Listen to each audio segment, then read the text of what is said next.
Hi guys, it's Sam here from Bargain Hunting Blonde, and today I am bringing to you a what I am selling and why luxury edition. So I do have 3 pieces here that I'm going to be selling to Fashion File. I also did put them on my Instagram as you guys have requested, but they will be going to Fashion File if no one has any interest. So there are 3 pieces here. As I have said in a lot of my videos, I am trying to somewhat downsize my collection to invest in, and by invest I mean wardrobe investments, not like actual investments, into other pieces that I really like and love, and a lot of times they are more expensive, so it does take selling of a couple pieces to get one other piece, but I'm okay with that. I realized I have a lot and I don't use it all. So without further ado, let's dive into this video.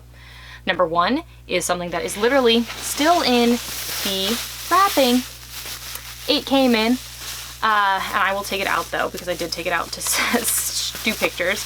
But as you guys can kind of see through the bag, it is a brand new, never used guitar strap from Fendi in this beautiful gold color. It is very bright with the beautiful gold flowers on it with gold hardware.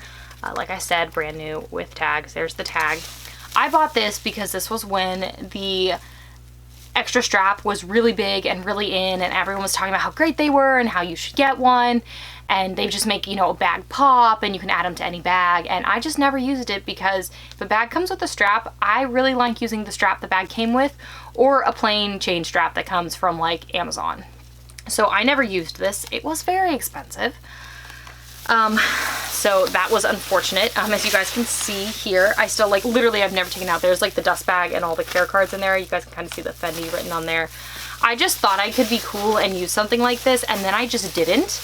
And then it just kind of sat, and I was like, oh, well, maybe I'll add it to this bag, or maybe I'll add it to that bag, and I never did. So let my lesson to myself be a lesson for everyone. If you don't, like, if you're just trying to attach yourself onto a trend because you want the trend, if you're gonna try it cheaper, and just kind of know yourself, right? Like, I knew when I bought this, I was like, wow, that's really shiny. I don't like metallic bags, so I was, or patent leather, so I was like, Sam, this is a lot, but I was like, oh, but you know, it's so cute and everyone's using them, and then years go by and it sits there. So have sold this, luckily did not pay full retail for it, so I am basically breaking even on this piece, which is good because it has been a couple years, so positive. It's, you know, I was an econ major, so it's a sunk cost anyway, but long story, we're not going to go into econ. So that's number 1. Is the Fendi strap. Number 2, and I think this one's a little more of a surprise, but I will explain why. It is in a dust bag, but it is not the dust bag of the brand. And it is my vintage Chanel vanity case in the caviar leather with the beautiful gold hardware. It is a vintage piece, so these are really fun. It is in great condition. It has like basically no wear to it on the outside. And then on the inside, it's also in really good condition. As you guys can see, it does actually have a mirror in it because it is like a true vanity case. And then it does come with its Chanel Authenticity card, which it is a 5 series. So it's definitely a vintage piece. But I bought this and then I have never used it. And I will explain to you guys why. So it is not how the bag opens. It is not that it is a vanity and not an actual vanity bag. It is because this vanity is bigger and wider than the vanities I have from Louis Vuitton, which I do have the Vanity PM, and then I have the Nice BB. And I actually use both of those as handbags when the Nice is not meant to be a handbag, but it's because they are much thinner. This bag is actually really, really wide. And so as you guys can see just kind of from the top, that is a lot to be on your side with hooks. So it's just sticks out a lot more than my other vanities, and so that becomes really cumbersome. So I found that I was never using it as an actual handbag, which is what I had bought it for, and then I found that I was never using it actually as a vanity case because I do have a more vintage Louis Vuitton piece that has like a zipper at the top. I cannot remember what it is called, but I'll put a picture up above so you guys can see what I'm talking about, that I use and all my makeup is in. So it literally just sat there, and it is really cute. It is a really nice piece. I love the quality of this vintage piece. I mean, like, just look at the leather. Like the corners have like no wear to them. It's kind of crazy to see how well this is held up. And so I was just kind of holding on to it to hold on to it, but I never use it. So why would I do that?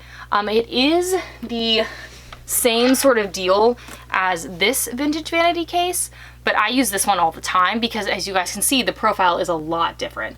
This is a lot wider, but they're the same kind of line with the embroidered CCs on the front, so they're kind of like almost undercover Chanel until you see them in certain light. And they are both the Caviar, and they both hold up really well. Caviar is not my favorite, but for these pieces, Caviar makes sense.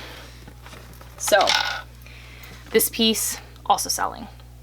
Luckily, again, on this piece, I think actually Fashion File offered me like $15 more than I paid for it, which is nice.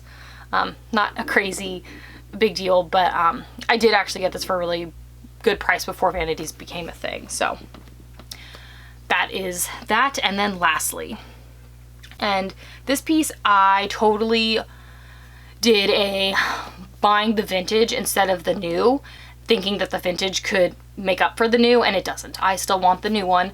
I think I would actually use the new one, and I do not ever use the vintage one, as in I have never carried it. So that is the vintage Bottega Veneta Intrecciato. I'm sure I'm saying that wrong, it's Italian, but you know, like the woven leather bag that they have kind of remade this in the Jody. The Jody just has a little knot right here, and the Jody does come in a smaller size, and in the bigger size it is a little deeper of an armhole. So I did buy this bag because I wanted the Jody and I wanted to try Bottega Veneta and their quality, and this is obviously a much cheaper version that you can find on eBay, that you can find on Fashion File for a better price. It is a beautiful brown color, as you guys can see, and this is in really good condition. Like, all the stitching is really nice. There is some slight wear to this corner, as you guys can see right there, but other than that, the bag is in really good condition. So I thought I would use it, and I have realized, and you can kind of slouch it both ways, you know, kind of slouch it down. It's very like the early 2000s, like bohemian style, and guys, that is not me at all. Even if I wanted to be, I want to be that cool Chloe girl who's like, you know, running in a field, but I'm not. I do end up in fields a lot, but that's more related to hiking and going after the dog and stuff like that, not looking glamorous in a field, having that boho vibe. So I bought this bag. I have never used, literally have never used it. I have never even been interested in taking it out. Like, you know, I come into my bag room and be like, hey, you know, what do I want to carry today? And this has never been like, oh, maybe I'll use this one, and then I decide not to. No, I just don't use it. It's kind of fun because it actually even came with this little mirror that says Bottega Veneta on the back, which came with the bag, which is like, I feel like a very like old school thing. The inside of the bag is in great condition. I'll show you guys. It is I think this is a suede. You guys can see it says Bottega Veneta right there. It does have, which is kind of fun, a very old school cell phone pocket, which you guys, let me see. You guys can see right there. See, the cell phone pocket is right there. You know, when cell phones used to actually fit in said cell phone pocket. It is a big bag and it holds a lot. And the leather is beautiful. Like, the leather is so soft, the weaving is beautiful, but this was me trying to try out like a trend, the more boho vibe, and kind of get the Jody bag vibes, but not actually buy the Jody bag. And I like the Jody bag better because I like the smaller size. And even then, I'm not sure the Jody bag is for me. Kind of glad I made the mistake with this bag, which was much, much, much cheaper than the Jody bag. But don't be surprised if you see the Jody bag somehow pop up in my life. I think it's really cute. The little one is really cute, the little handheld one. I keep telling myself I don't need it, and it does not fit with my aesthetic. But, you know, I tell myself that, and then, you know, if I find a good deal, then I buy it. So those are 3 things that I currently am selling. Like I said, I did post them on my Instagram, and then I did get a quote from Fashion File, and I find, honestly, even if Fashion File is not the top price that you could get for an item, it's so much easier to sell to them. There's so much less stress in than being involved with selling it to an individual person. I find they pay out really quickly. And yeah, I mean, you know, if you're trying to go into this and make a profit off of a lot of your pieces, probably selling to Fashion File is not the way to go. You know, you might have better luck if you do sell them on like a Poshmark or Mercari, and then have, you know, the longer wait to see if they sell. But honestly, I find Fashion File so much easier, so much less of a headache. I see the the Poshmark horror stories where people say they didn't get the item, they did and they keep it, or they say they got the item and it was in worse condition and they return it and then something else comes back in the box. Like, I just do not want to deal with that with these expensive items. I will still sell lower end items on those platforms, but the high-end items is just not worth the stress for me.